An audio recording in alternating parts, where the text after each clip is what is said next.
We have two different reef sites. This is a little summary explanation of our procedures and the SOPs for our data collection.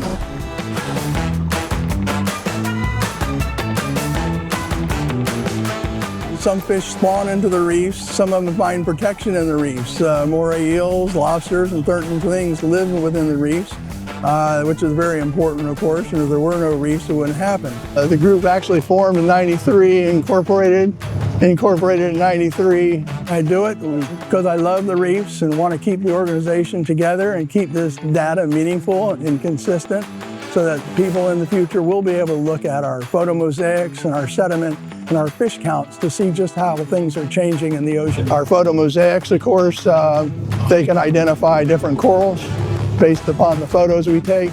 We have a benchmark that's being represented by this pole right here that I've tied the 0 line on the tape measure to. You see here we have marked tape on this side and we have a little move arrow this way. We come over and we start with the framer at the 0 line and we take our first shot, then we move down 1 meter and take another shot. Each time we have a diver on the tape and one on the outside. Make sure we try to stay off the corals, don't hit any sponges, and we move down and we take 10 shots on the right.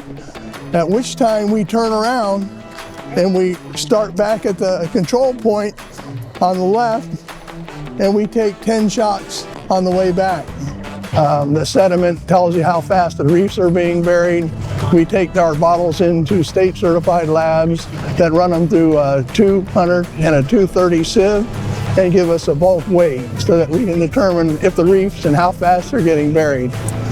You can see here it is sitting on the bottom. This is what it starts to look like as it's been down there for a long time. You can see how the tie wrap method is. This down here, the burrow pit, and that's showing you this. These bottles were getting buried. We've actually lifted them up out of the sand with a lift bag now to bring them out where they're a little more visible. We do what we call a modified Bonizak count. We have benchmarks down there and a control point, and we go down to the specific spot over and over again to do our counts and spend 15 to 20 minutes within that general area doing our fish counts. And we come up with hard numbers. Instead of relative abundance, we come up with an actual hard number. We also do visibility using a Siki dish.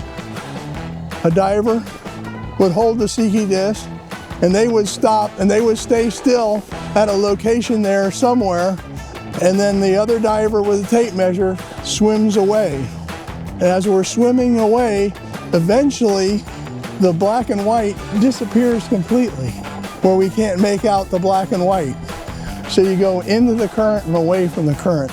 So then I would pass it off to my buddy, who would then move off to the point where he loses sight of the black and white, and then he would reel it in until he can make out the black and white. So we have no paid members, we're all volunteers, we pay our own way. And basically we're long-term data collectors, collecting information for others to use to come up with hypotheses and scientists that can analyze the data.